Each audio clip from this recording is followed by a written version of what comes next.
Hello, everyone. This is the 50th episode of the Soccernostalgia Talk Podcast. As always, this is Sean from Los Angeles, and I am joined by Paul from Shipley in England. For this episode, we start a new interview series with Mr. Roberto Brambilla as we discuss the West German Bundesliga season of 1982-83. Mr. Brambilla is an Italian freelance journalist and contributor at Italian newspaper Avvenire. He's also the author of Italian language book on East German football titled C'era una volta l'Est, Storie di calcio dalla Germania orientale, e-Contropiede. Mr. Brambilla last appeared on our podcast discussing the West German national team matches for the 1980-81 season. Welcome back, Roberto. Welcome back, Sean. Welcome back, Paul. Thank you for the invitation. A pleasure, of course, because you know that I know that to Paul I have not to remember, but after 1 week we are European champions, but I have no to remember. But we are happier because I didn't expect it, and I didn't expect also the bad performance of German national team, the not so good performance. Yes. Thanks for that, Roberto, and congratulations on Italy's win. We can move on to the Bundesliga now, I think. Yeah. Similar to our English League and Italian Serie A season podcast, we're starting one about the West German Bundesliga. And to start off, we're starting with the 1982-83 season. This was the post-World Cup 1982 season, and unlike these days, the Bundesliga was a very competitive league with many teams as contenders. SV Hamburg were the defending champions, with Bayern Munich led by Karl-Heinz Rummenigge and Paul Breitner having won the two previous titles before that in 1980 and 1981. We'll follow the format that we use in our English and Italy League seasons. We'll start off with the teams and their key transfers and recognizable names. Again, I won't read through the entire team rosters, just the recognizable names to give an indication of the players on display. Let's start off with Bayern Munich. Their key transfers were Belgian goalkeeper Jean-Marie Pfaff from Beveren, Eintracht Braunschweig's libero Wolfgang Grobe, Bernd Martin from Stuttgart, former East German defector Norbert Nachweit from Frankfurt, and goalkeeper Raymond Aumann from Augsburg. The team was managed by the Hungarian Pál Cernay since December 1978. Just going through the Bayern lineup, you have players like Pfaff, Udo Horstmann, Klaus Augenthaler, Wolfgang Dremmler, Hans Flügler, Bartram Bierlorzer, Bernd Martin and Grobe that we mentioned, Bernd Durnberger, Dieter Hoeneß, Rummenigge, Breitner, Karl Delhey. The interesting about Delhey is that Cernay had vowed that Delhey would never be a regular under him. And Delhey had attempted to leave in the offseason but was unsuccessful. Others on the lineup were Karl-Heinz Rummenigge's younger brother, Michael Rummenigge, who would make his debut that season, as well as Reinhold Matti, who was regarded as a hope for the future. So next we have Arminia Bielefeld, managed by Horst Koppel. They had signed Gregor Grillemeyer from Rot-Weiss Essen, Finland player Patsy Rotianen from Bayern Munich, Horst Wohlers from 1860 Munich, and Finland goalkeeper Olli Isahoa. Other players, recognizable names on the team were Frank Pagelsdorf and Eva Linen. Then we have Eintracht Braunschweig, the team managed by Uli Maslow. They had signed former East German defector Lutz Eigendorf from Kaiserslautern and Dieter Popisal from Hamburg. Recognizable names on the team were national team backup goalkeeper Bernd Frank and former international Ronald Worm. Now we come to Werder Bremen, who will become the surprise of the season, managed by Otto Rehhagel. They had signed little-known striker Rudi Völler from Munich 1860. Of course, we know what he would become later. One of the greatest strikers in the history of German football. They had also signed Wolfgang Sitka from Munich 1860, as well as Frank Neubarth from Concordia Hamburg. The team managed by Otto Rehhagel, you had players like Dieter Burdenski in goal, Klaus Fichtel, Thomas Schaff, Japanese international Yasuhiko Okudera, Benno Mollmann, Günther Hemmen would make his debut this season, Norbert Meyer, we mentioned Sitka and Feller, and Neubarth, and Uwe Reinders. More on this team as we go through the season. Now we come to Borussia Dortmund. They had signed Mirko Votava from Atletico Madrid in the offseason. The side was managed by Karl-Heinz Feldkamp. It's also worth mentioning that the team had the Romanian Marcel Radacanu, who had defected in 1981, formerly from Stoia Bucharest. The team managed by Feldkamp had players like, again, backup national team goalkeeper Ike Immel, Rolf Russmann, Ralf Luss, Manfred Burgesmüller, Jupp Tenhagen, Raducanu we mentioned, Michael Zorc, Erdal Kezer, and Rudiger Abramczyk. They would also have a surprisingly good season. Next we come to Fortuna Dusseldorf, managed by Jörg Berger. They had signed Wolfgang Kleff, former Borussia Mönchengladbach goalkeeper. So the team, along with Kleff, you had Gerd Zewe, Ralf Duzend, Holger Falk, Manfred Bockenfeld, Norwegian Petur Ormslev, Icelandic Atli Edvaldsson, and Günther Tille. Now we have Eintracht Frankfurt, managed by Austrian Helmut Senekovic.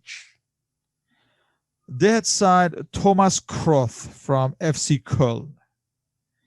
The team contained Jürgen Pahl, who had defected along with Norbert Nachweit many years before from East Germany. Austrian defender, the late Bruno Petzai, veteran Karl-Heinz Korbel, Ralf Falkenmeyer, Bernd Nickel, South Korean Bum-Kun Cha, Werner Laurent, Ronald Borchers, and Armin Gertz. Worth mentioning that future international Thomas Berthold would make his debut this season and play a number of matches, as well as Ralf Sievers. So now we come to defending champions SV Hamburg, managed by Austrian manager Ernst Happel. Franz Beckenbauer had retired at the end of the previous season. Hamburg had signed Danish player Allan Hansen from Odense, Wolfgang Rolf from Fortuna Köln, and backup goalkeeper Uwe Hein from Eintracht Braunschweig. Also worth mentioning that former West German legend Günther Netzer was the team's technical director.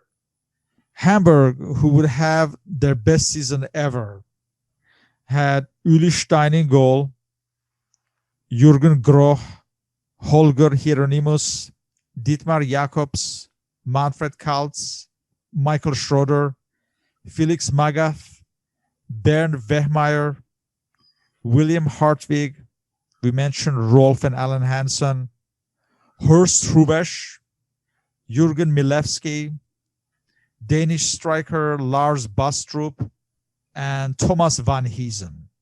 a very strong side filled with many internationals. So now we come to promoted side Hertha Berlin. The side was managed by Jörg Gavlicek. They had signed Karl-Heinz Emmig from Waldorf Mannheim as their main signing. The team contained Danish player Ole Rasmussen and Thomas Remark, among others. So now we come to Kaiserslautern, managed by Rudolf Kroner. They had signed Swedish player Torbjörn Nilsson and brother of Klaus Allofs, Thomas Allofs from Fortuna Dusseldorf. The team contained Swedish goalkeeper Ronny Hellström, Hans-Peter Brigel, Wolfgang Wolf, Michael Duzek, Andreas Bremme, Rainer Jeje, Hannes Bongartz, Friedhelm Funkel, and we mentioned Torbjörn Nilsson and Thomas Allofs. Now we come to Karlsruhe, managed by Horst Franz.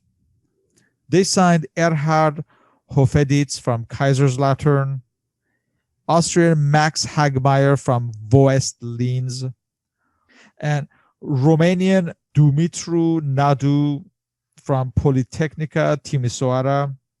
The main well-known player on the team was Gerhard Kleppinger, already on the books. Now we come to FC Köln, one of the favorites for the title. They were managed by Dutch legend Rinus Michels. They had signed Yugoslavian Edhelm Slivjo from Nice. Incidentally, he stayed at Belgian city Liège with his family and commuted daily to Köln. They also signed Uwe Haas from Saarbrücken. The team contained Harald Schumacher in goal, Paul Steiner, Gerd Strack, Herbert Zimmermann, Matthias Hörnerbach, Harald Konopka, Bernd Kuhlmann, a 1974 World Cup champion and 1980 European champion, Stefan Engels, Holger Wilmer, we mentioned Slivjo, Pierre Litbarski, Klaus Fischer, and Klaus Allofs. Again, a very strong side. So now we come to Bayer Leverkusen, managed by Detmar Kramer. They signed Jürgen Rober from Nottingham Forest, Herbert Voss from 1860 Munich, and Helmut Winkelhofer from Bayern Munich. The team contained the likes of Jürgen Gelsdorf, Thomas Horster, and the Norwegian striker Arne Larsen Oakland. Now we come to Borussia Mönchengladbach, managed by Jupp Heynckes. They had signed Norwegian Kai Erik Herlofsson from Fredrikstad. Just worth mentioning that the likes of Hans-Jörg Dressen, Christian Hochstetter, and Hans-Jörg Kriens, as well as goalkeeper Uwe Kamps, would make their debut this season. The team contained the likes of goalkeeper Ulrich Sude, Norbert Ringels, Uli Borovka, Hans-Günther Bruns, Wilfried Hannes, Lothar Matthäus, Uwe Rahn, Winfried Schäfer, Frank Miel, and Kurt Pinkal. Again, a very good side. Now we come to Nuremberg, managed by Udo Klug.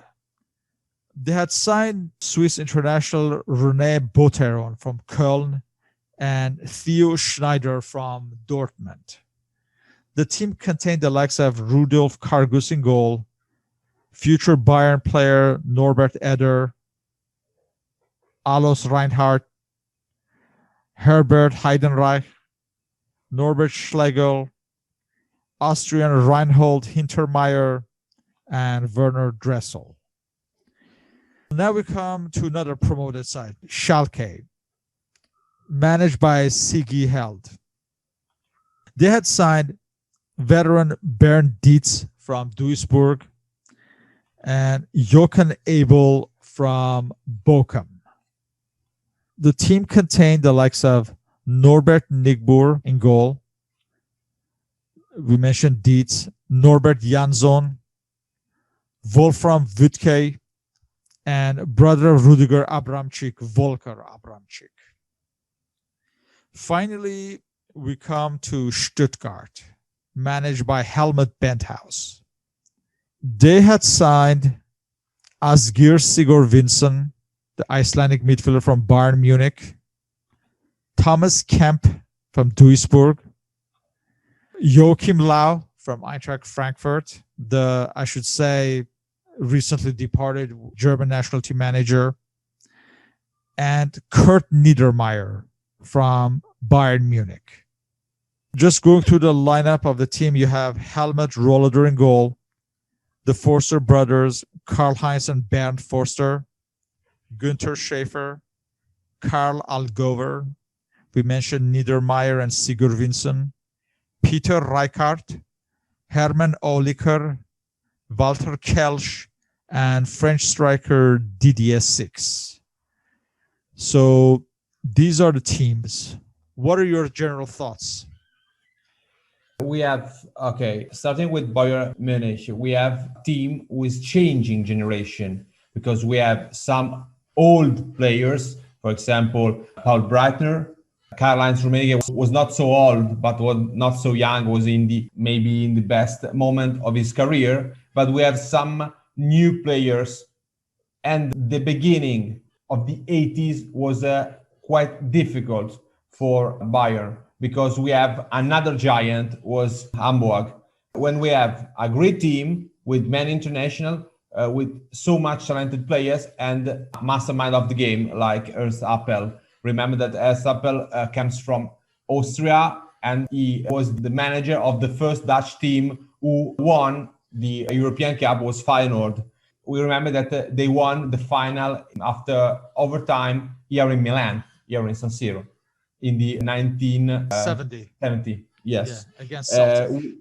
We have these two main giants. We have a surprise team, was, as you say, Werder Bremen. We have Rudi Völler, who was not at the first season in the Bundesliga, but the first season in a big team. And he was maybe the best player in the tournament because he won the goal scorer prize. And it was the first sign of his talent. Remember that after 5 years, he came to Italy. Roma.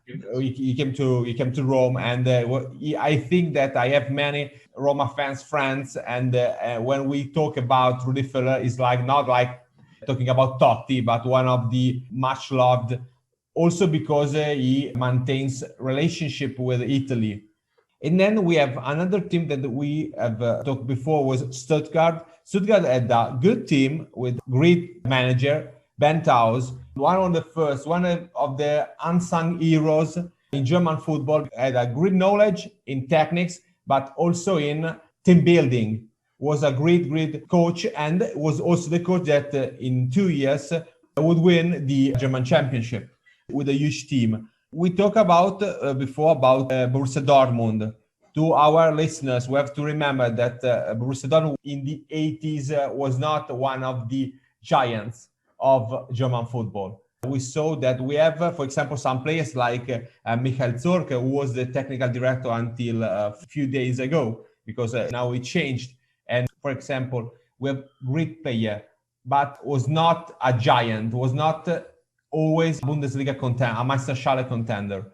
And we have maybe in that moment, we have one of the most important rivalries in the history of the German football, because in the 70s, we have Bayern against Borussia Mönchengladbach. Then we have Borussia, we have Bayern against Bayern. And then in the 80s, we have also, for example, Köln, but Borussia Mönchengladbach was one of the leading teams, not disappeared, but was not a top club. Remember that at the end of the 80s, they were on the verge of relegation.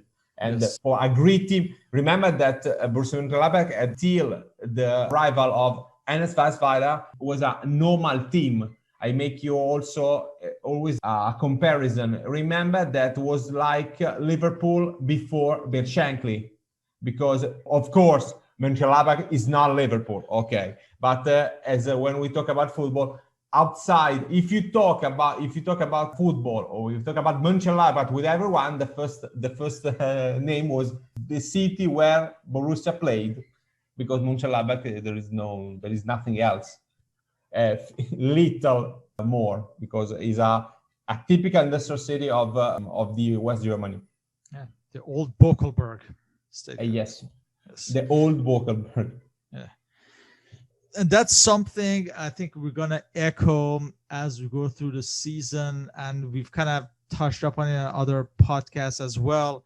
Just the fact that there's actual competition in a league.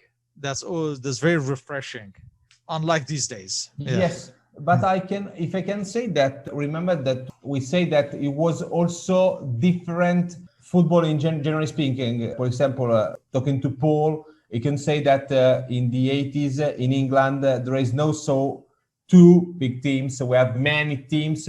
We can be contender for first division, and English team and German teams who could challenge to European title. For example, remember that in Germany, only 3 teams won European Cup: Bayern, Borussia, and then Hamburg. But we have no other teams who can play. But in the 80s, German leagues were not so attractive from outside, because if you look the rosters, you see that so many players comes from Northern Europe, Belgium, the Netherlands, but we have no South Americans. Or for example, we have exotic players like Icelandic players, or for example, like South Korean players, but was not so attractive. And we have these 2 teams who are competitive, and they are competitive also the other ones. I remember that I don't know if in 1979 or in 1980 we have 4 teams. Yes. Four German for the teams UEFA playing Cup, yeah. UEFA Cup in semifinals. We say that the average level was so high. Remember that, but the European football was so different. Now, if you go to play against a Maltese team and you not play well, you not lose, but you not win 10-0 like in the past. Remember that we have an average level, and as you say, we have the problem that the Bundesliga was competitive, was ugly competitive until remember that in 2009 Wolfsburg won the title. After the first decade of the new millennium, we have maybe Bayern and other who can play against Bayern. And we say always that the problem is not that a team could win the German league, but that Bayern Munich could lose it, because last year with Flick, with a new manager, they make a wonderful league with, if you can say, if Bayern Munich could win the league, in my opinion, the answer was no. But under Flick, they won. But as you say, was rather differently from today, was more competitive, much more competitive. The season starts in August, and on August 21st, for the first match of the season, Werder Bremen are hosting Bayern Munich. Of course, at this point, you can't really predict how Werder is going to end the season. But Pfaff stands out for his debut in the Bundesliga with a very famous own goal. So this is a classic, and it's much referenced phase of play. Werder Bremen win the match 1-0 with, I think it was Uwe Reinders. Was a throw-in. It was a throw-in from the left side. It was a throw-in from the left side, very long throw-in, and Jean-Marie Pfaff attempts to catch it, but I guess he fell. He touched it, and it was goal. Yeah. But of course, he would become a hero for Bayern and would adapt to the Bundesliga. For this first month of the season, in August, there are reports that William Hartwig of Hamburg In an interview, he complained about Ernest Happel's harsh training methods in preseason. Jimmy Hartwig, I know that Jimmy Hartwig is a real figure because he has a strong, I can say a strong personality, was a much talented player. And the problem that if you have to fight with anyone, not fight with the Ernst Happel, because Ernst Happel, when anyone say, oh, okay, I remember there was Hans Müller, the former Inter Milan player who played under him, and say, coach, we don't speak, so we don't talk so much. Okay, I'm a coach. I'm not paid to speak, to talk with the players. Remember that Ernst Happel, a sentence can summarize his idea of football. A day without football is a lost day. He was a huge lover of football, but was also an innovative coach. I remember that Will van Hanegem was his player at Feyenoord. Say when he began, he say no, that's completely revolutionary because we make some. He was obsessed by conditioning, by physical conditioning. He say when you see, for example, on TV his trainings, one of the most words he say that Bewegung is movement. Because he said that we have to move, and we make so these not so long, but so long sessions with high pressure. And remember that German football at that time was not so professional like nowadays. And we have they didn't have Elenio Herrera like in Italy when he makes some kind of trainings. And I know that Jimmy Hartwig say that, but Jimmy Hartwig play a good amount of games, but was not the key player. The key player for him was Felix Magath, Manfred Kaltz, and of course Horst Hrubesch. Horst Hrubesch, to say how much personality he had after the win of the league in the last day, he say, we promise you the European Cup after the match. And they won. We say after, but we say that Ernst Happel was innovative, was rude, sometimes was negative with the media. He called them, for example, the poets. He was not in a good way, not a positive way to say. But I could know that Jimmy Hartwig was not so happy. I read the biography, was not the biography, but is a book where Ernst Happel collected his ideas, but also his training methods. And I say that they could be a method of Arrigo Sacchi 10 years after, of course, with improvement. But we are so hard, we are so conditioning. And I remember that a player who comes from another football culture, the German culture, was so difficult to adapt. When they adapt to it, they won some German leagues and a European Cup. And for this reason, I mean that Ernst Happel was right, of course. Yes. Another news in August, we have at Hertha Berlin. No player stepped forward to become club captain. So the club fined each of them 1,000 marks. The players refused to pay and threatened to call the Minister of Employment. Typical things of Hertha Berlin. Remember that Hertha Berlin is nickname is the Alte Dame, the old lady. And like sometimes the old ladies, when you read, especially during the period with the W.Germany, when we talk about, when we read something about Hertha Berlin, was sometimes hilarious because we see some things. And we could say that in the recent days, they get improved a lot. But during 70s and 80s, Hertha Berlin was not a top club. And his management was always... Also, the players, remember that in 1971, they were involved in maybe the biggest German scandal. Oh, yes. And many players, they were banned, and they decided to go, for example, to South Africa or to other countries because they were banned. And South Africa, because of the apartheid, were not recognized. They could play freely. That's no problem. But remember that the big problem, and now no, because they are good investors, but the big problem of the players and the finance, because they have, since I follow Bundesliga, they have problems. Because remember that until 1989, there was the Berlin Wall, and not so many players want to go to play to Berlin because they say we are in a jail on open air, because we are in a city with a wall, and around side we have East Germany, and was not so many German players didn't want to go to play there, and also because Hertha Berlin was not a top team. Okay. On match day 4, on September 7th, Hamburg defeated Dusseldorf at Dusseldorf 6-0. In doing so, they set a new unbeaten record of 22 matches. They went one better days later when they defeated Bayer Leverkusen 1-0. This was their 23rd unbeaten match, a new record.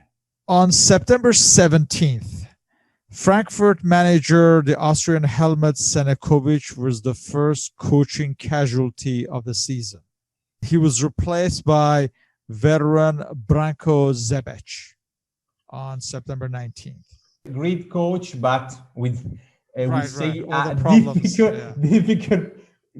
difficult personality. Remember that Branko Zebec was a former coach of Bayern Munich, yes, and also to Hamburg. And reading articles in newspapers, they say that the basis of the great team would win after, technically, the mastermind was Zebec, but the problem, they said, we have some problems outside the field, and of course some problems with relationship with other players, especially with the football stars. And that's not isolated problem. I remember that Ernest Westweiler, maybe the most important coach in German history, not for what he won, had, for example, not a good relationship with many stars. Finally, Günther Netzer. They have a good relationship. And Zebec was a good coach, know a lot of the game, but it was quite problematic for the management of the daily trainings, of the daily work. Right. And he also struggled with alcoholism at various stages of his career. We come to near the end of September. We have, at this point, Stuttgart is the leader with 12 points. Bayern and Hamburg are just behind with 11 points. On September 25th, Arminia Bielefeld defeated Mönchengladbach 4-2. Now, the interesting about this match is that the Mönchengladbach players were supposed to rest at the hotel prior to the match, but Bruns, Schinder, and Schaefer were caught in their room playing poker, and they all three were suspended for this match that Mönchengladbach lost. Discipline is very paramount in West Germany at this point. Oh, yes. We cannot say it's not so professional, because we can remember that we can be professional. Remember that after the Italia winning in the European Cup, I remember Di Lorenzo was smoking. That's not the idea. But it was quite common because they didn't train so often like nowadays. Nowadays we train, you train every day except one. And remember that in that time, they are not so professional. Remember that we are talking about three great players, not three backup players. They are players who play for many years in a German league, but was quite frequent. If I can mention in this match, the man of the match was Ewald Linen. Ewald Linen is really a figure because was famous because his nickname was Lenin, and not because he comes from Russia. For his football, he was a great player. Was not a huge striker, but was a talented attacking midfielder. And he played also for many years for Borussia Mönchengladbach. And he was also candidate for the German election, for the local election.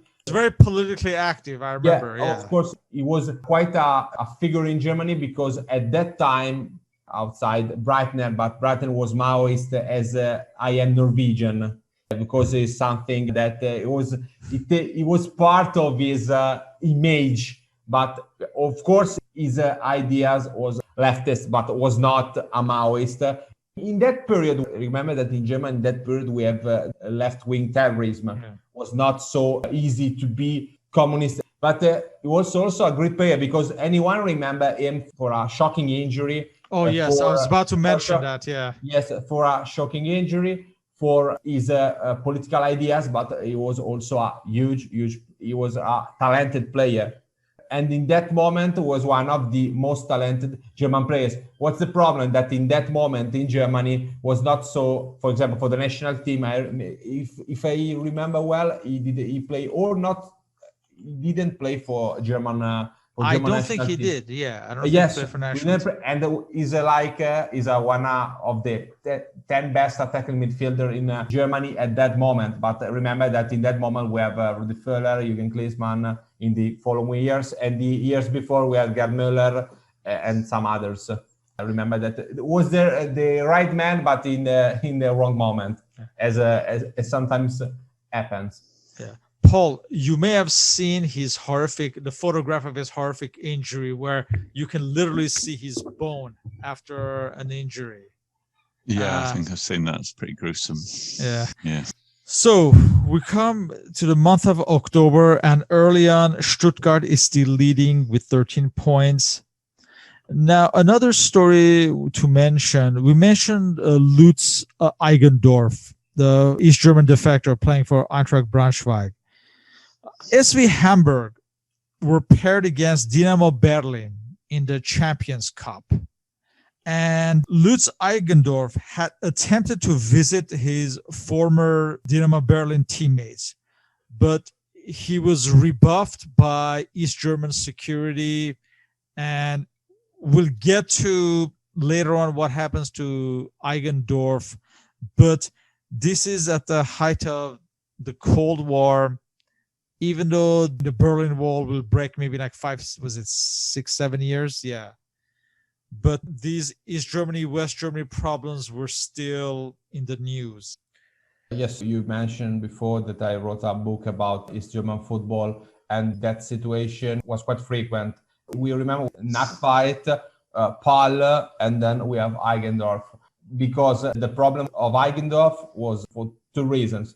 Before, he played for Dynamo Berlin. Dynamo Berlin was related with the Minister of Security. The second thing that he served during his military service in the Felix Dzerzhinsky battalion, was the elite of East German army. And for them, for Mielke and for the East German authorities, was something impossible to accept that one of the guys we have grow up in socialism, he fled to West Germany. And the other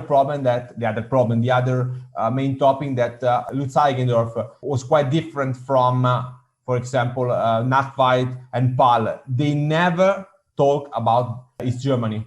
When they ask about East Germany, they never answer. No one asked them.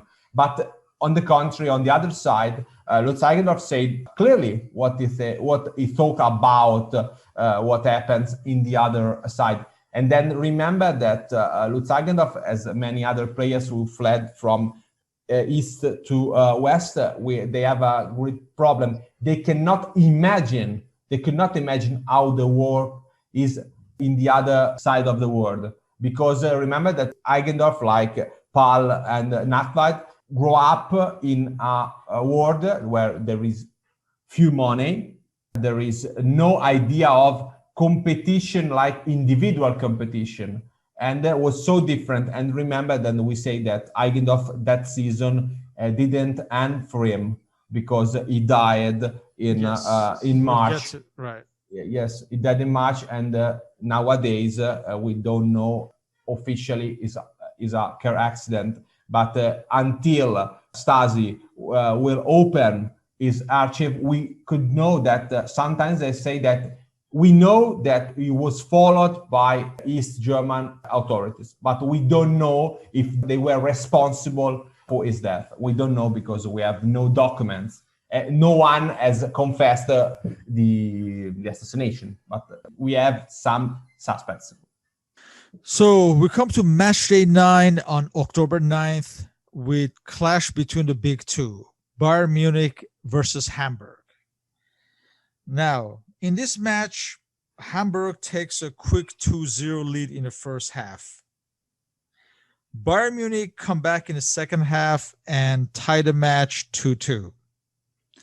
Now, in the last minute, Hamburg is awarded a penalty kick. And this is the moment where Jean-Marc Pfaff becomes a Bayern Munich hero by saving Kaltz's penalty and seemingly their season at this point.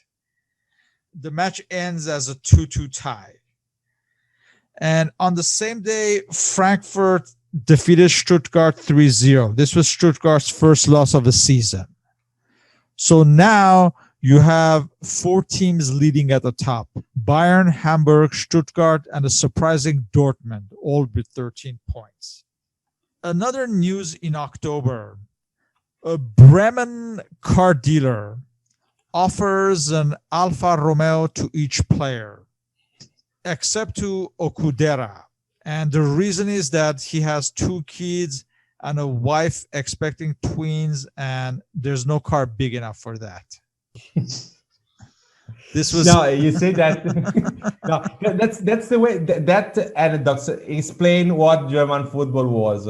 That's quite different, and one of the reasons we love German football that we say that they have roots in the territory with people of the town.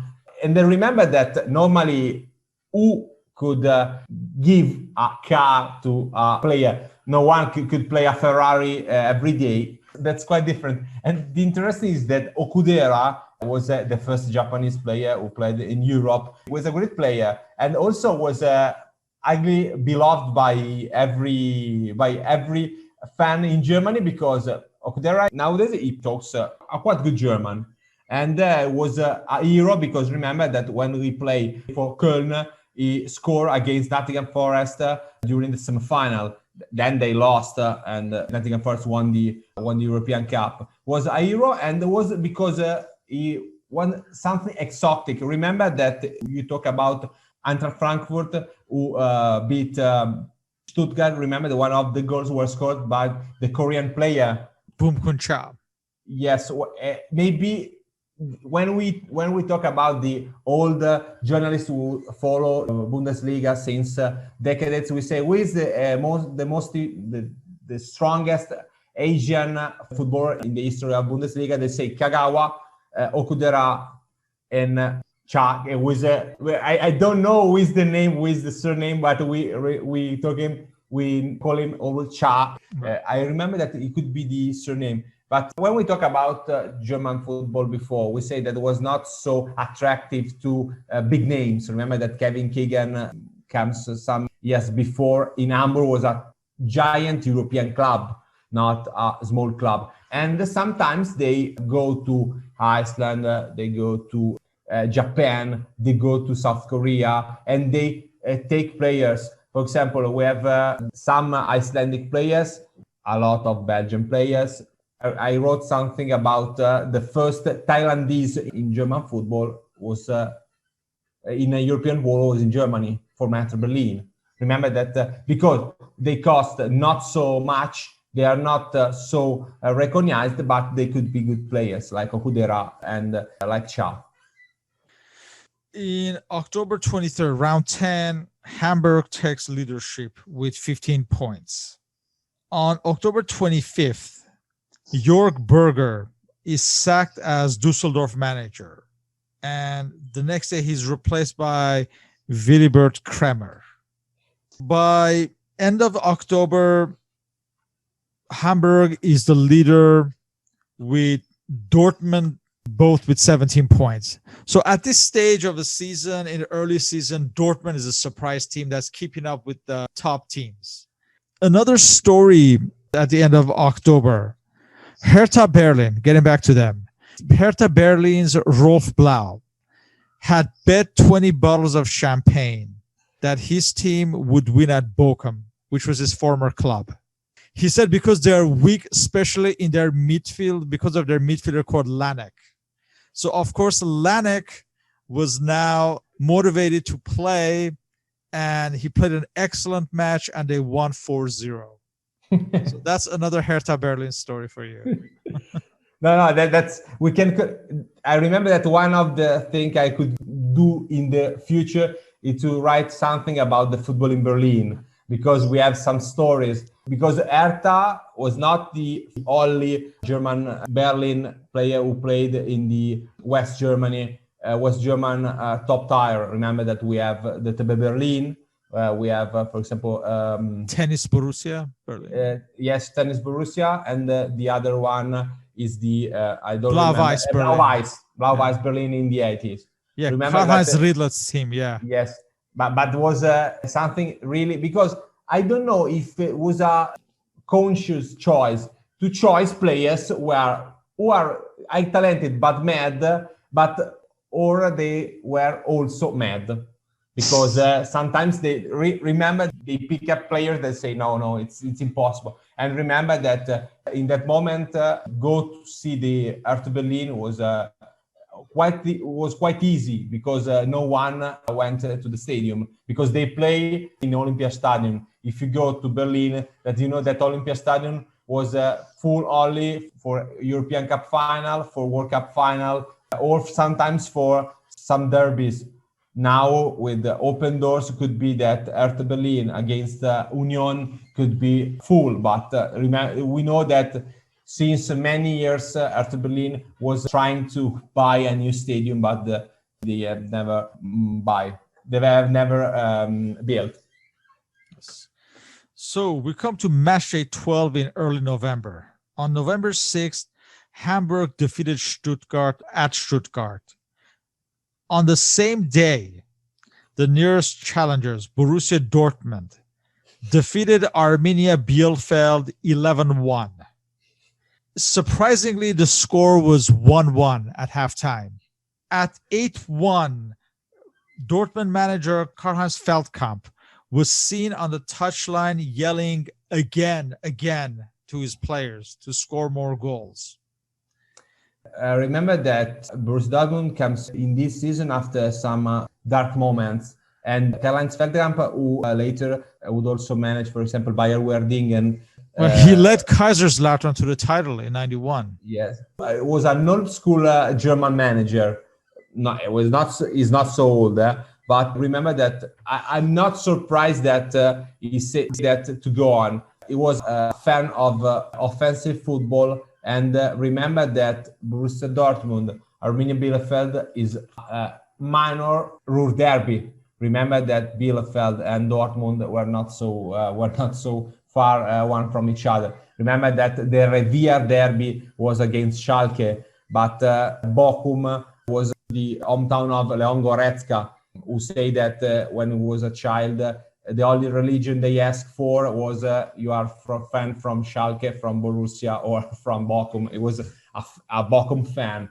And also another thing to remember, that in German football, like in many other leagues, if two teams come with the same points, the tiebreaker was the goal difference. And remember that in that moment, Borussia Dortmund seemed a real contender for the title. Let me say that in the end, they play even worse.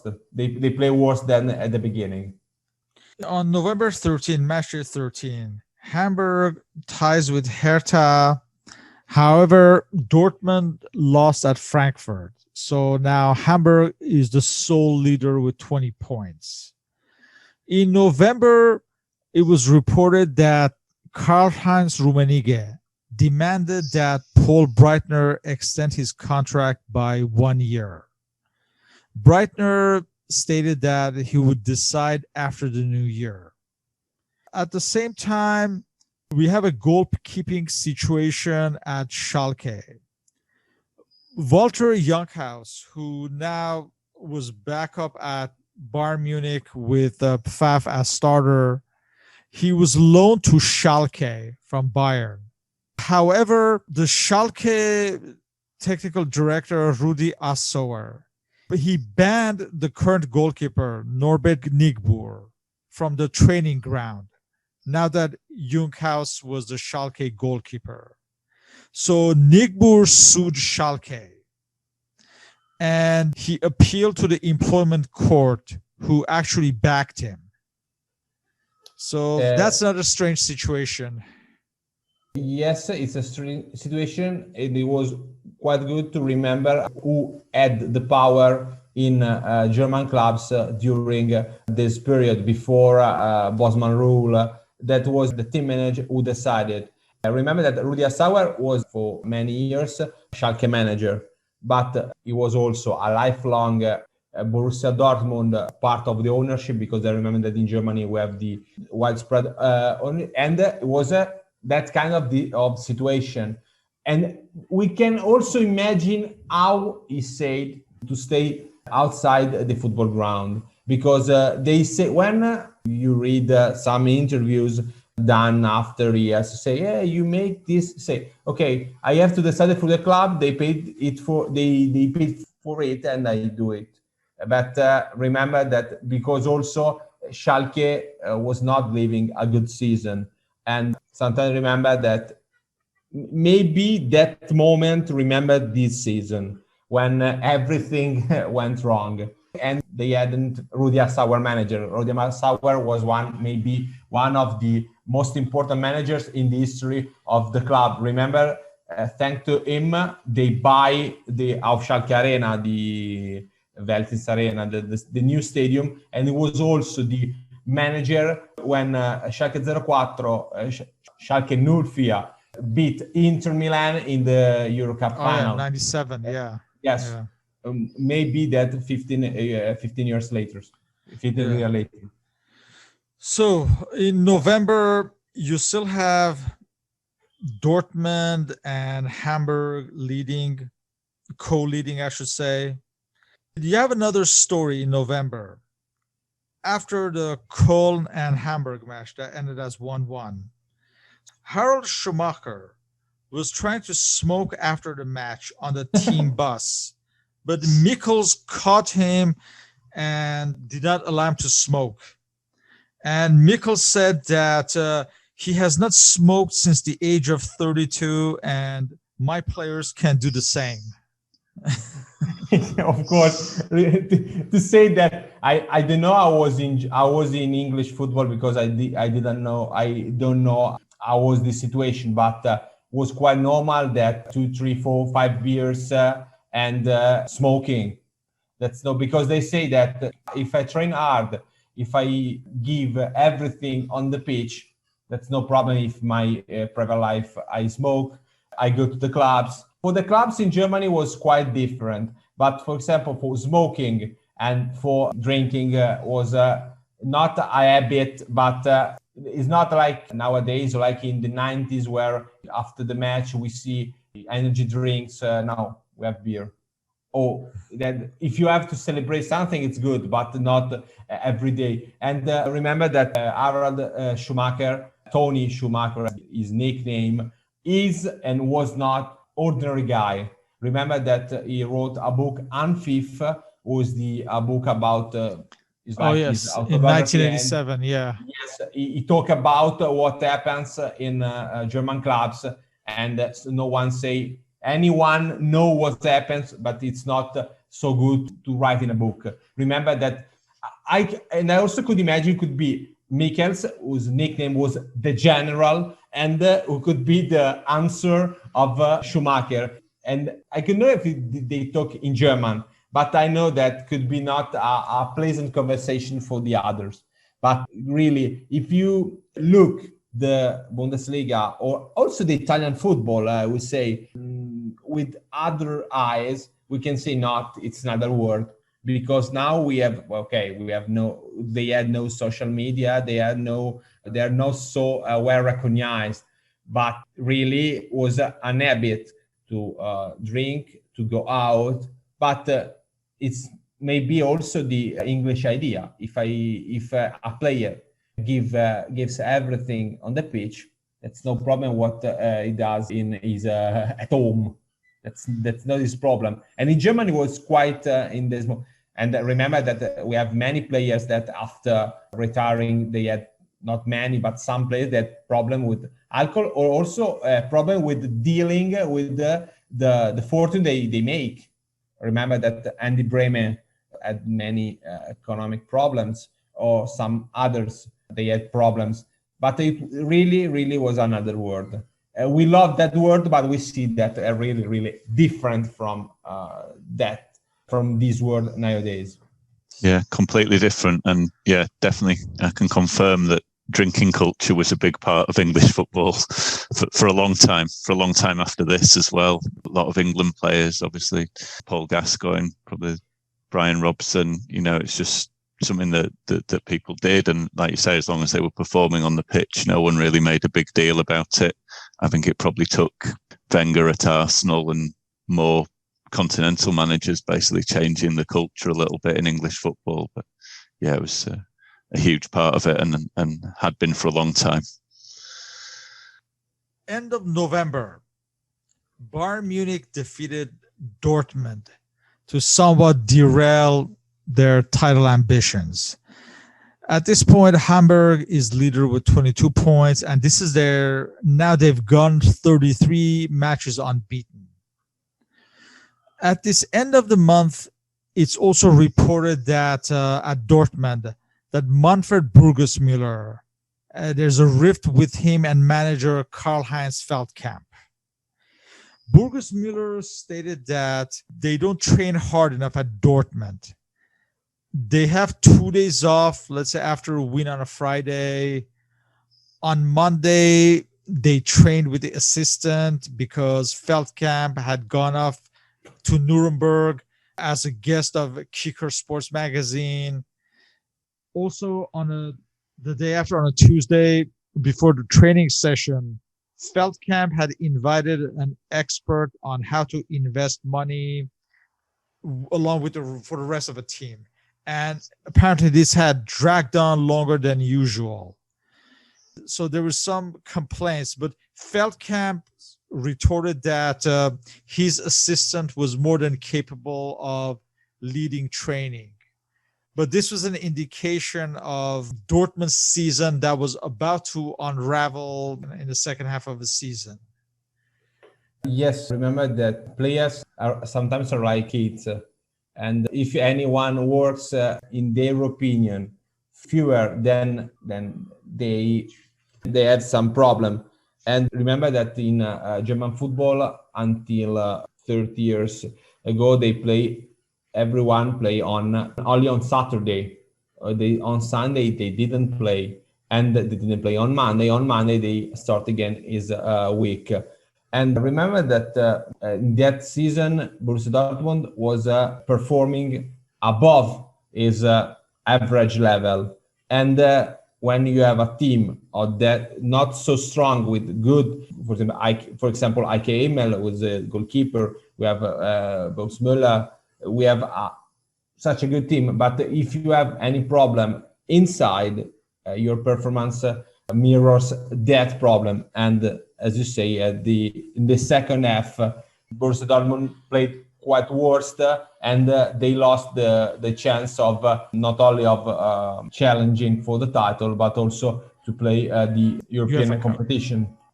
Because they arrived seventh place, because I remember that they didn't qualify for European Cups. Because my memory is getting better with the age, and I get to remember.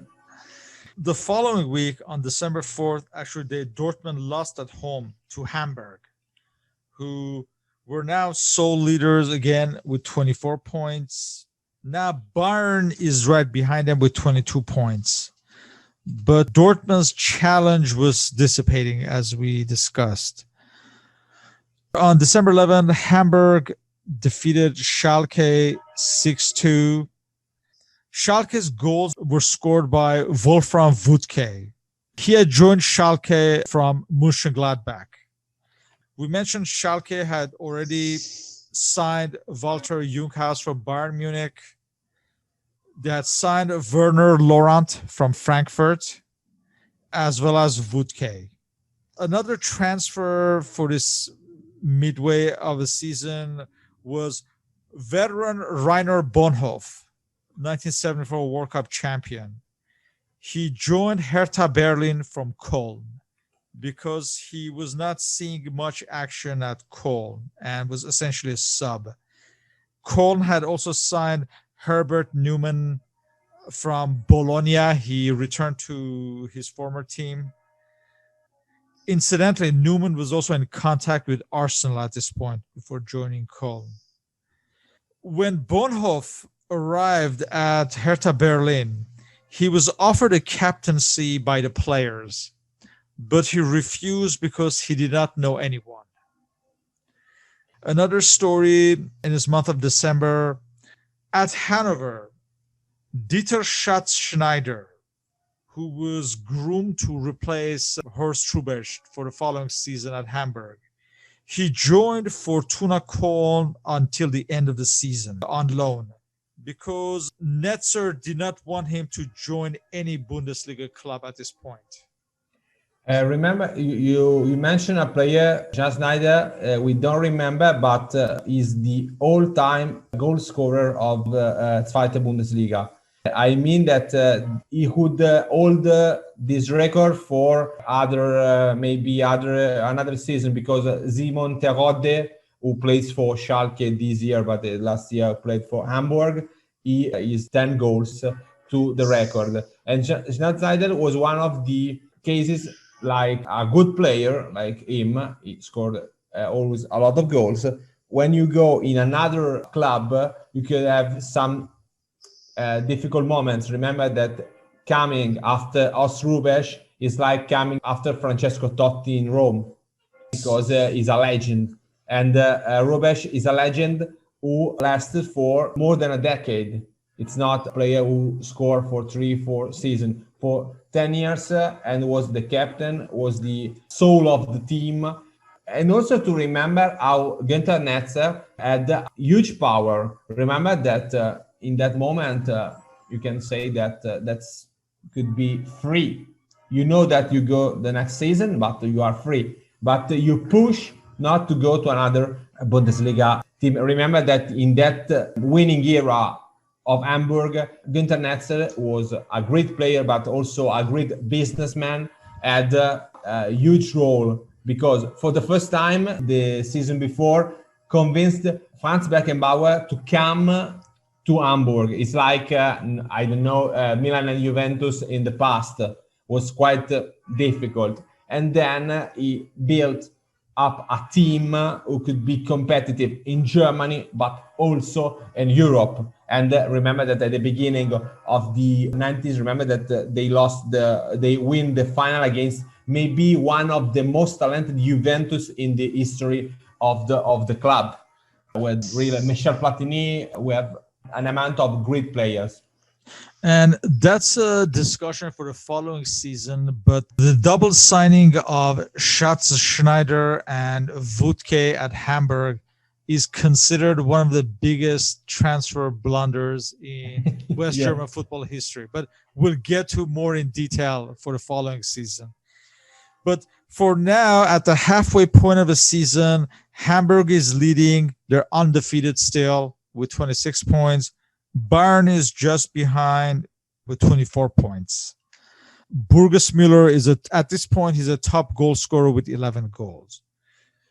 The second half of the season starts in January.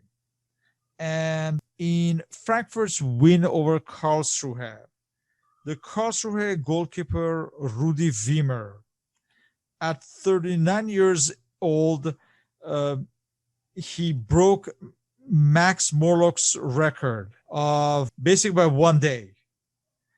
And I guess Max Morlock was 39 years old and basically minus 2 days. And he was like 39 years and 1 day old. Yes, Shan, that's interesting because Max Morlock was the time to play. I remember the first season of new Bundesliga. because he played in the Oberliga League, and Max Morlock was one of the heroes of the Miracle of Bern, with Fritz Walter, with Fritz Otmar Walter and some other players. It's interesting because he is considered the bridge between the old era of German football and new era with the European format tournament with only one group. And it's interesting because in Germany, German leagues were quite famous to be a league for young players. But we have, for example, players we play until 40 years. But there are 1, 2, 3. For example, in average, Italy is a quite older league. We have, for example, Ballotta will play until 44. And a good goalkeeper, but 44, you are quite old to be a football player, of course. At this point, also, we have to mention that Ziggy Held was sacked as Schalke manager on January 20th. On January 24th, he was replaced by Jürgen Sanderman, former Stuttgart manager. A key event in January, on match day 19, January 29th, Werder Bremen defeated Hamburg 3-2 and ended Hamburg's invincibility record. At this point, Hamburg's still leading by 28 points. Bayern is just 1 point behind. At this end of January, Paul Breitner also announced his impending retirement for the end of the season. Another thing to mention in this following month in February was the rift between Jupp Heynckes and Frank Miel for the player's poor form. Miel stated that he's fed up and cannot wait until the end of the season when his contract ends. So Heynckes suspended him from training for the rest of the week. Regarding Breitner's retirement, Rummenigge was quoted as saying that he's not going to play in a mediocre Bayern team. He would rather go to Italy. He then retracted his statement and decided to stay and signed a contract until 1987. Shen, one thing, we talk about the unbeaten streak of Hamburg. To say how this streak is worth, he lasted for more than 20 years. They was beaten in 2013 by Bayern, and one of the best Bayern in the recent history. About Breitner and Rummenigge, the problem that, as we say, we have a team was changing. They used to win, they was to challenge for the title every year. And that year was not so easy, and for Rummenigge was in the one of the best moments of his career to say that if I have to play for some years in a mediocre Bayern, I have to go. Okay, he would go, but some years later. And about Breitner was quite normal. Remember that Breitner scored in the final 8 years before in the World Cup final. Remember that was not so young. And also he played for Real Madrid. He played also for Eintracht Braunschweig for a brief spell. But remember that was quite normal. And remember that Breitner, like Beckenbauer, like other players, were highly competitive. They didn't want. Remember that Beckenbauer retired with a title in another club, but with a title. And I think that Breitner had also other interests, not only in football. Could be if I had to play in a team who could win, I will play. But it's not a competitive team. I will retire, and that's what he did at the end of the season. Also at Karlsruhe, the manager Horst Franz was sacked on January 31st and replaced on the following day by Lothar Streblau. In this month of February, Bayern Munich temporarily takes control as Hamburg has one of their matches postponed. So Bayern is the temporary leader. And it's also announced in this month that Ajax's Soren Lerby is to replace Paul Breitner for the following season. Another interesting point is there's a match between Köln and Dortmund that ends at a 2-2 tie with Dortmund scoring in the last minute. So Köln's Newman, who had just joined the team for the second half of the season, he was in error for Dortmund's last-minute equalizer. So he refused his match bonuses and gave it to an orphanage. We come to this month where, at this point, Hamburg and Bayern are neck to neck, but Hamburg has played one match less. They lose for the second time on March 5th. That is Hamburg against Arminia Bielefeld.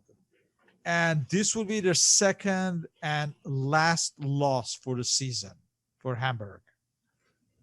So now again, Dortmund also joins the fray at the top. But again, Hamburg has played one less match.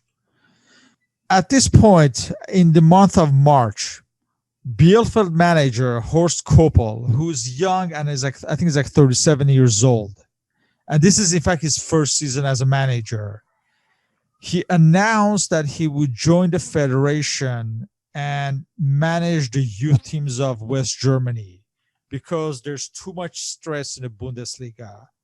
Of course, we know that Horst Koppel will eventually become Franz Beckenbauer's assistant when Beckenbauer becomes a manager in a few years' time. Shan, that's the first time that in German football we talk about stress, that the manager decided to leave for stress. That's quite interesting because if you read newspapers, you say that we have pressure, but not the pressure we have in other teams. I remember that some players, for example, Karl-Heinz Schnellinger, who comes from Köln to AC Milan, being one of the most important defenders in the 60s. Remember that really was quite different. In Italy, every day of the week, every day of the year, you write about football. And in Germany, in that period, was not so. In my experience, it maybe could be one of the first times that we talk about stress. It's interesting that German football is going on the way of professionalization and also to stress. And you remember that he played a very important role in German World Cup win in Italy, because if anyone had any doubt, Franz Beckenbauer is not one of the managers who went on the pitch playing the training matches with the other players.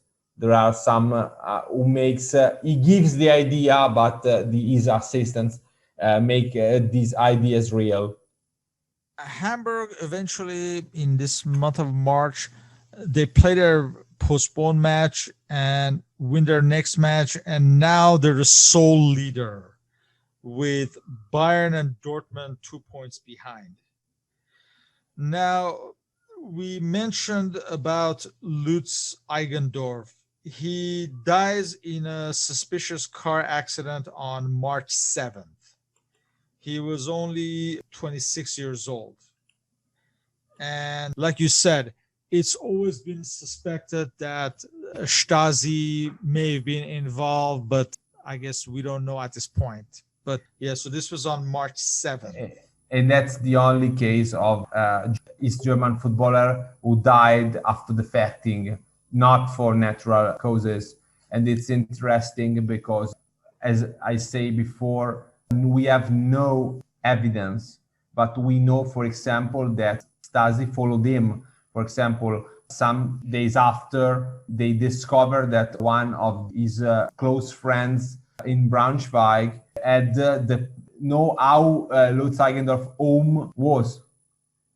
That's normally I don't know how is the home of my friends. Okay, I will be there, but I don't know. I have not the plane with the paper. And the problem, as I said before, that Lutz Eigendorf expressed critics on his German regime, because we have many sports people who defected, not only footballers. and no one died.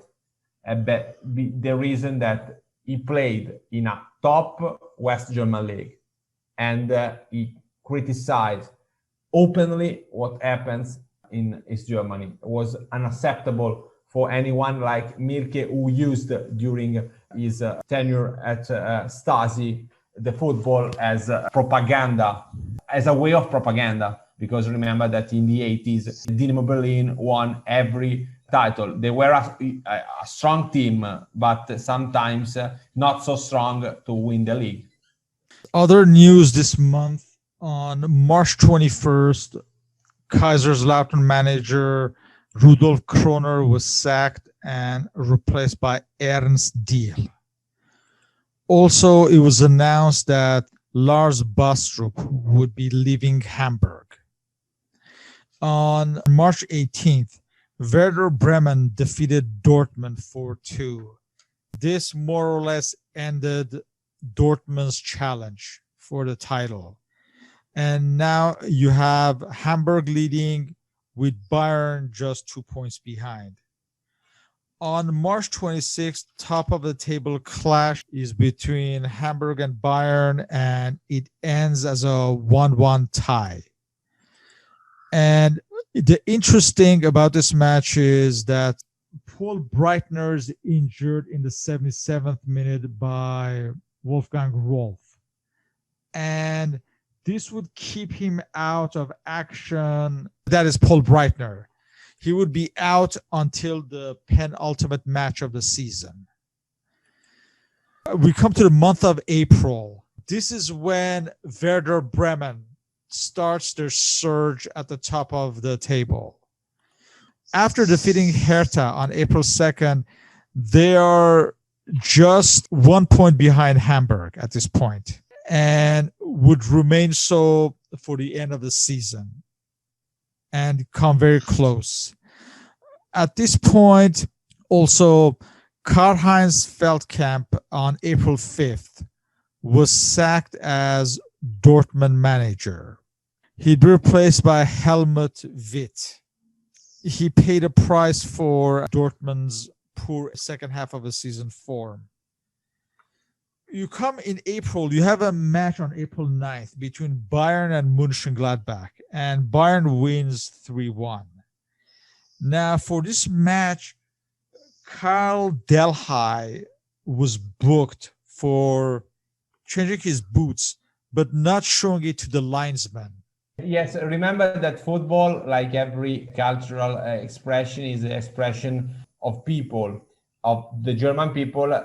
Now it's quite really different. But the rules, if the rules say, if you go to, I make you an example who is completely different. If you go to Berlin, if you go to underground, you have no way to put the tickets for the tickets. Theoretically, you could go to the subway without paying anything. I will be in Berlin, and in 10 days, I have never seen anyone, maybe 2 or 3 people without tickets. You know the rule. If you don't respect it, you know that you have sanctioned. And that's the same. Remember that in Germany, for example, for some professional faults, they're quite more strict than in other countries. I remember that they banned for many weeks things that in Italy were banned for 2 or 3 weeks or 2 or 3 match plays. But that's the idea. And that's one of the episodes, but we have so many others. By match day 28th, on April 16, Mönchengladbach held Hamburg to 1-1 tie. On the same day, Werder Bremen defeated Eintracht Braunschweig 6-0. So now Hamburg and Bremen are tied with 41 points each.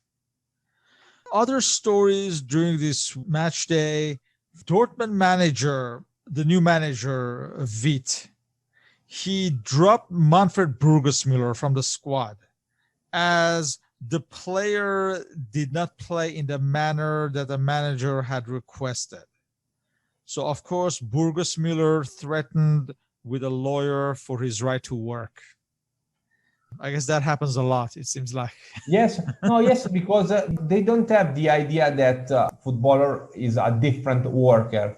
Sometimes you ask it twice, or it's quite normal. For example, some years ago, we have a problem that with a player who went to the judge to ask to consider again his status.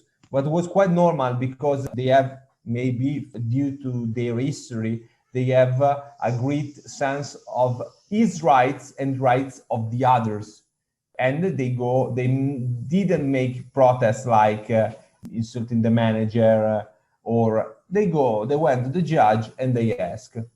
And was quite normal until maybe the new millennium, because then after changed the status, it was quite different. Now, remembering that Germany became a professional league, fully professional only at the beginning of the 70s, almost professional league at the beginning of the 60s. Remember that in Italy, a player could be professional since 1920, 1926.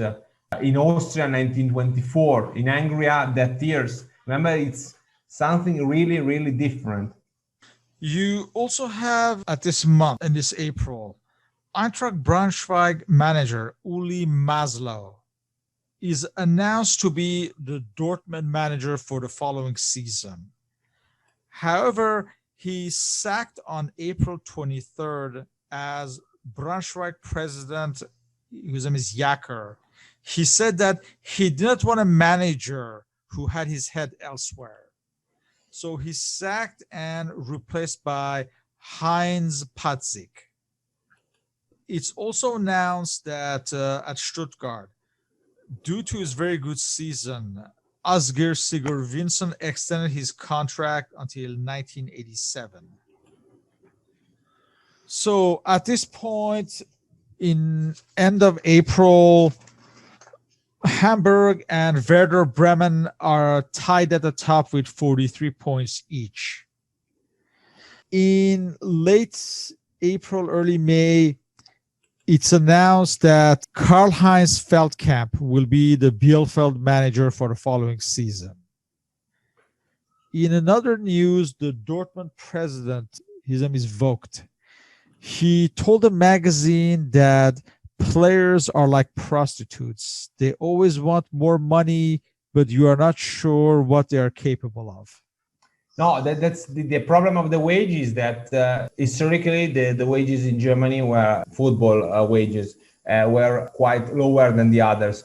Remember that I make you the only example always of Karl-Heinz Schnellinger, who comes from Italy. Remember that what he earns in 1 year, in 1 month in Italy, he earns in 1 year in Germany. To remember that they have quite low wages, also because, as we said before, it was not so attractive. Remember that maybe one of the best contracts we have with Kevin Keegan. We came from another league with other wages. Remember that in that moment, the two leagues with higher wages were the Serie A and the Liga, or not for many, but for Barcelona or for Real Madrid was quite, remember that they were quite high. And the many players, when they are, also because they were a competitive league, but also because the wages were quite high.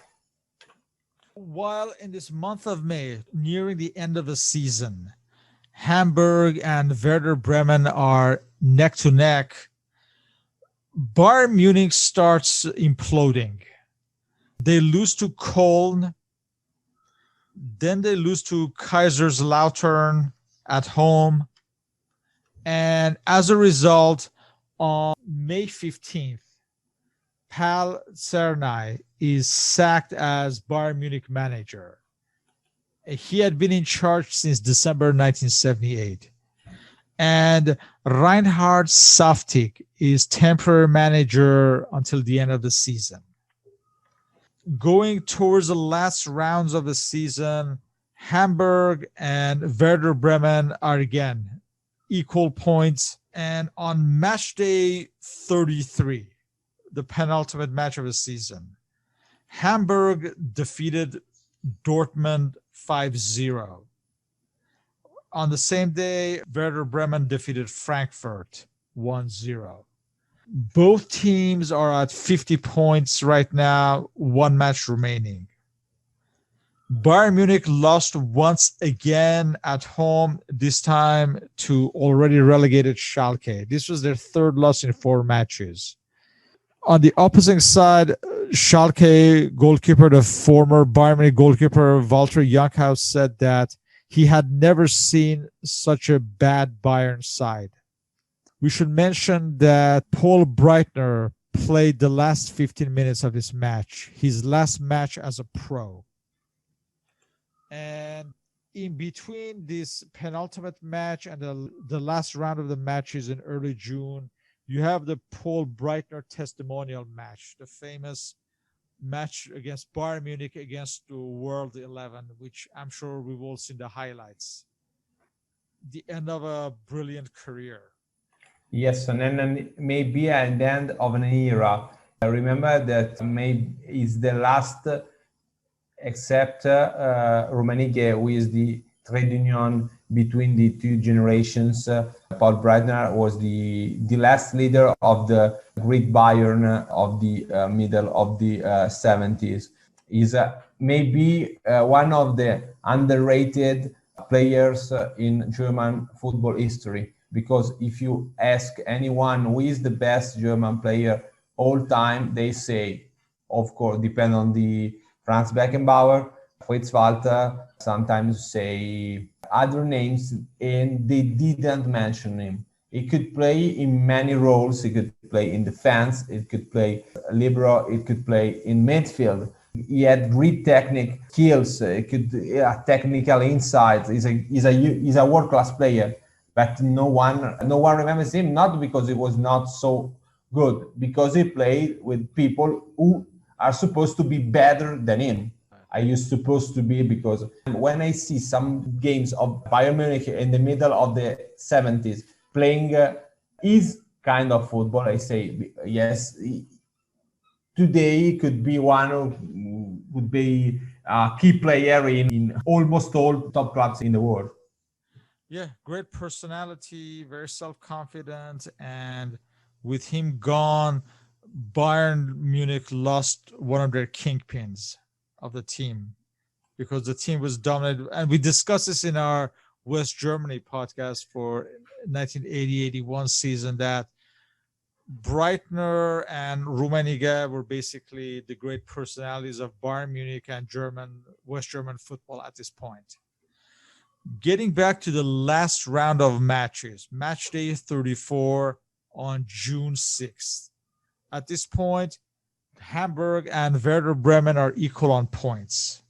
So for this last match, you have Werder Bremen facing Bochum at home, while Hamburg is playing Schalke away from home, although Schalke has already been relegated at this point. Hamburg defeated Schalke 2-1, and Werder Bremen defeated Bochum 3-2. Again, both teams ended with 52 points, but Hamburg had a better goal difference. Incidentally, Bremen were champions for 2 minutes. At 4 p.m., 4:34, I guess 4 p.m., 34 minutes, when the score at Schalke was 1-1. And Reinders had scored against Bochum to give Bremen the lead. The decisive goal for the championship was scored by Wolfgang Rolf, who is one of the, not technically was not bad, but was not Rubesch. And to prepare this podcast, I read one of his interviews done by German Football Federation, and he said that they were sure to win. Remembering that only 10 days before, they achieved the most important results of the history of the club, winning the European Cup. The Champions Cup against Juventus, yes. In Athens. And remember that also mentally was not so easy to play. You have to win, and you have to, the good idea for Hamburg was to win and not expecting what they did. because they have a quite comfortable goal difference. But Wolfenroll score the goal, one of the most important, because they make the back-to-back. There was not so usual, except the 70s were not so usual. I remember that when Bundesliga was born, the first 7 championships were won by 7 different teams, and it was not so easy to make a back-to-back. Of course, Werder Bremen was the surprise.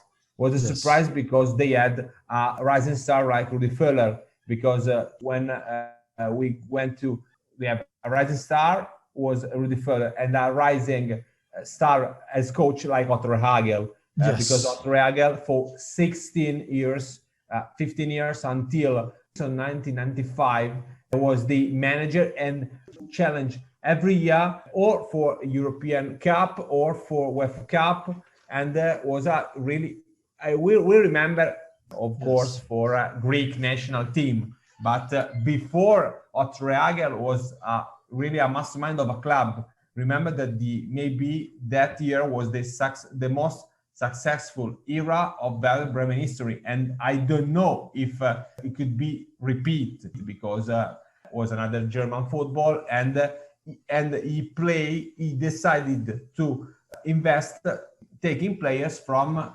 exotic league. They have Norwegian, they have Bratsev, Petsai, yes, or young players like Rudi Völler. Rudi Völler was not so young. I remember that year is 22, because Rudi Völler is 60 or 61.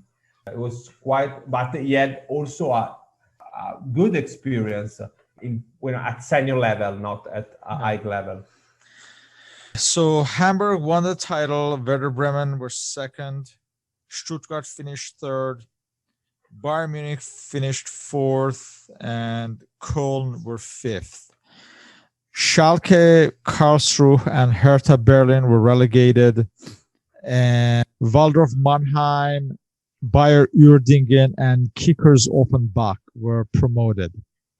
Yes, after Schalke as the lowest point of this season, they lost the relegation playoff against Bayer Uerdingen. Yes, and was the second, because now exists, but is not. His name is KFC Uerdingen, because Bayern withdrew his sponsorship at the middle of the 90s. Oh yes, and in this year they have some financial problem. I don't know from which league they will start again.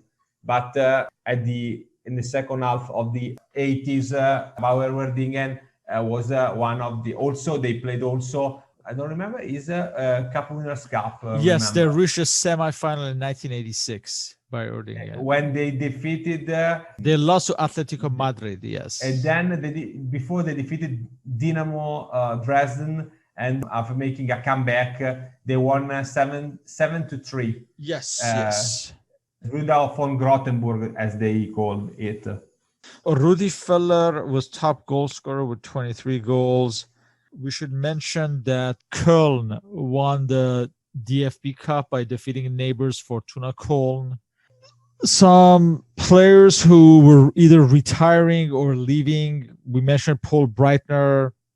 Obviously, Horst Hrubesch joined Standard Liège in Belgium, with Dieter Schatzschneider lined up as his replacement. Udo Horstmann left Bayern and joined French side Stade Rennes for the following season. Rainer Bonhoff retired. Lars Bastrup left Hamburg. Didier Six went back to French league and played for second division Mulhouse. Bernd Nickel left Frankfurt after 16 years and joined Young Boys of Bern for his last season as a pro. Rinus Michels left Köln, and these are some of the bigger names that left Bundesliga in one form or another. I would like to mention also that during this season, there was some talk of experimentation, like the sin bin in hockey, where players who were sent off for like a fixed 10-minute period. And this was experimented at the amateur level. But the federation gave up on this idea as FIFA wanted uniformity between the leagues. So this was discussed, this idea.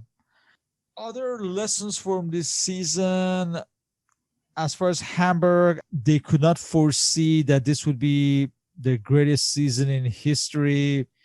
I mean, the following seasons, they were runner-up, but they were already starting to slide. They would never be as strong as they were at this point. No, that's the idea. That's the Bayern, under Uli Hoeneß's management, began to make the identity we have now. It was forged during this decade and then in the 90s. And Hamburg and Stappel stayed there for 7 years, I think, until 1987. Yes, for almost a decade, and it was even quite difficult because the level was higher. And our statistics we have not mentioned. In the last match day, Fortuna Dusseldorf beat Eintracht Frankfurt. Artie Edvaldsson was the Icelandic striker, scored 5 goals in a match. He's the first foreign players who make it, because the first German, I think it could be Gerdner, but I went to memory. Returning back to Hamburg. Hamburg now is remembering that era like the golden era. I went to Hamburg in 2019. We go to the museum, to the football museum in Volksparkstadion, and we see that mainly is the beginning. Then we have the period Uwe Seeler period, and then we have that moment, because Ernst Happel was in German they call the Weltmeister der Trainer, the world champion of the coaches, because was revolutionary and was a figure. When we have to talk about Hamburg, we talk about Ernst Happel. And remember, it's one of the few cases of Austrian-born managers were loved by German fans. I make you another example, Max Merkel, who managed several teams, and was also with the Happel, were also friends. And remember that Happel played also in World Cup and was a great player. If you go to Wien, we have so many tracks of his football passage. Remember that the Praterstadion, his name was Ernst Happel Stadion. I have one of the dearest photo I have is at Ernst Happel Stadion with a pic of Ernst Happel. I standing with him in the photo, in the pic.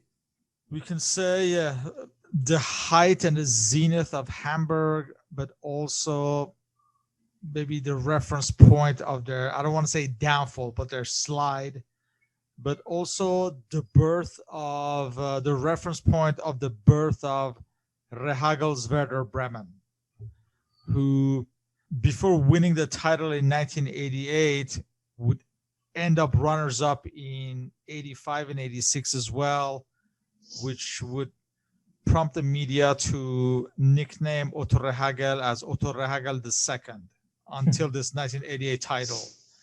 But like you said, he stayed at Werder Bremen until 1995 and made him a very competitive side, won the title in 88 and 93, the Cup Winners' Cup in 92, a few German Cups in between, and regular UEFA Cup just about every year, I believe. And that's the idea, that they have rather different from other teams. They have a really limited budget. They have no so many. Remember that in Germany they were and there are rich teams. But the problem that with the 50+1 rule, we cannot have the grid and Breitner. We say, okay, I give you so many, like Paris Saint-Germain. Say I play and you can buy everyone you want, and that's a limit. But also it's one of the idea, because the German football outside the pitch is quite solid. Remember that I make you an example that I know quite well. In Italy, every time, second, third level, there is 2 or 3 years ago, in the third level, disappeared 10 teams. Maybe a division disappeared. In Germany, there are, for example, Kaiserslautern had problem, but they have a process to help them. Of course, like Werdingen, if you don't find a solution, we start from lower leagues, and that's the idea. But these teams, also Hamburg, they make good results with quite limited budget. They could not pay millions of marks to buy players.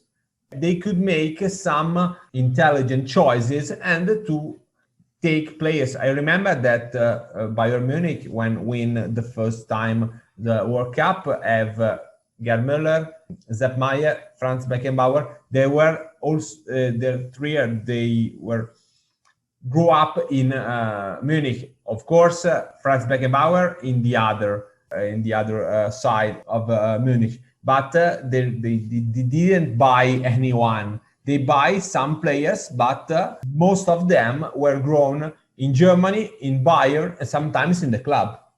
And without paying not so much like other clubs who have to pay every year 3-4 players top level and with millions marks of liras.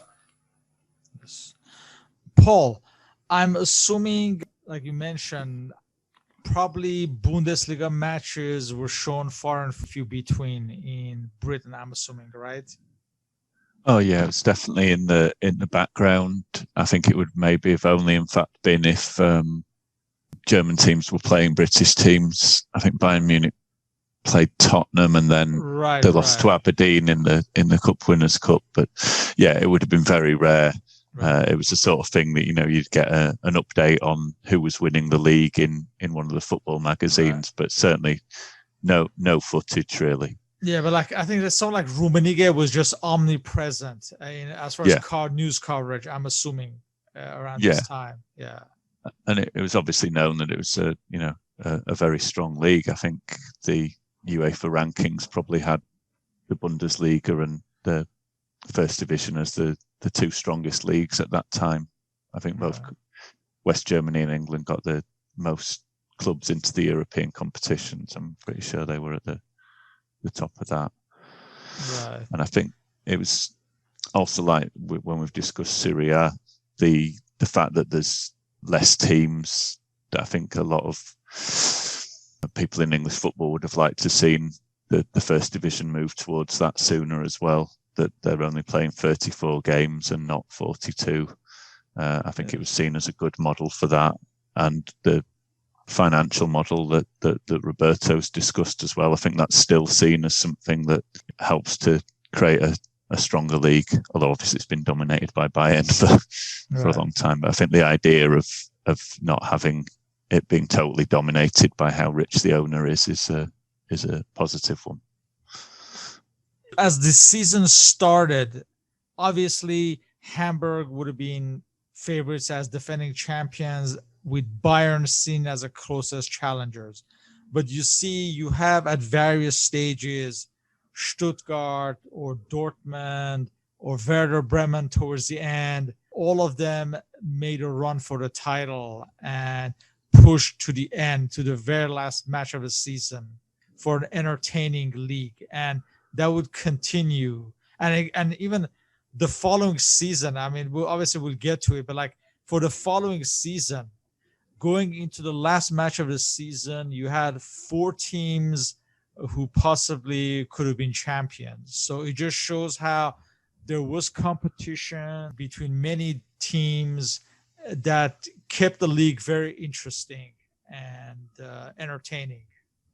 Yeah, a lot of goals as well. The average goals per game is very high. It's well over 3, which probably is the highest of any major European league at that time. So it's very entertaining as well. Roberto, any final thoughts on this season?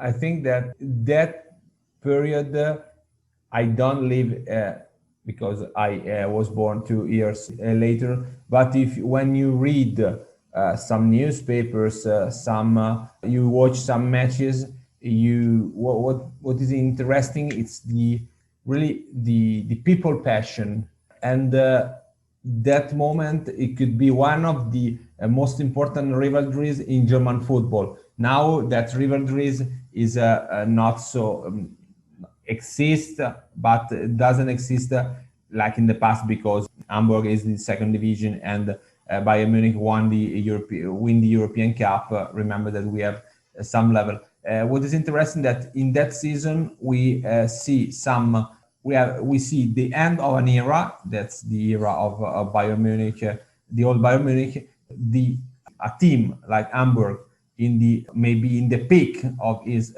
history, and we have another team who is under construction, is W.German, and also Stuttgart, but as we talked about, after 2 years, the following season in 1984, they won the German championship, and was a huge achievement for a club who was very strong at youth level, had quite good team, but not always was on the top. Remember that for some season they play also in the Zweite Bundesliga.